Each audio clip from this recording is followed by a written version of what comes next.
વિરમગામ શહેરમાં દુકાન પાસે બેસવા બાબતે બોલાચાલી અને ઝઘડાનું મનદુખ સાથે સમાધાન મુદ્દે લોખંડની પાઇપ, લાકડીઓ અને તીક્ષ્ણ હથિયારથી હુમલો કરવામાં આવ્યો। 2 લોકો ઇજાગ્રસ્ત। વિરમગામ ટાઉન પોલીસ મથકમાં 5 શખ્સો સામે ક્રોસ ફરિયાદ નોંધાઈ।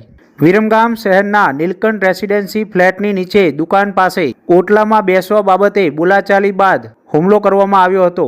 વિરમગામ ટાઉન પોલીસ મથકમાં નોંધાયેલ પ્રથમ ફરિયાદ મુજબ આરોપીઓ દ્વારા હાથમાં લોખંડની પાઇપ અને લાકડી વડે ફરિયાદી આનંદકુમાર કિશોરભાઈ વાણંદ નાઓને માર મારતા તેમજ જમણા હાથમાં બાવડાના ભાગે ઈજાઓ પહોંચાડી લાકડીઓ વડે મૂઢ માર મારતા બોલાચાલી બાદ જાનથી મારી નાખવાની ધમકી આપતા સમગ્ર મામલે આનંદકુમાર કિશોરભાઈ વાણંદ નાઓએ ટાઉન પોલીસ મથકમાં આરોપી આર્યન જયંતિભાઈ વાઘેલા, સતીશભાઈ સંજયભાઈ ટ્રેટિયા અને આર્યનભાઈ અશોકભાઈ ટ્રેટિયા, અરુણભાઈ રમેશભાઈ દંતાણી નાઓ સામે વિરમગામ ટાઉન પોલીસ મથકમાં ફરિયાદ નોંધાવી છે।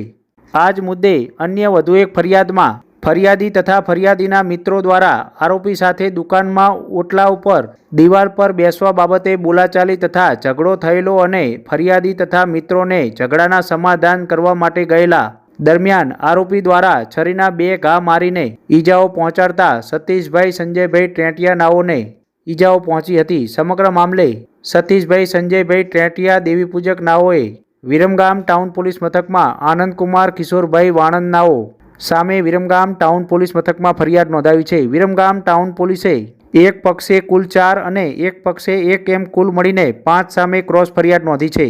વિરમગામ ટાઉન પોલીસે સમગ્ર મામલે વધુ તપાસ હાથ ધરી છે।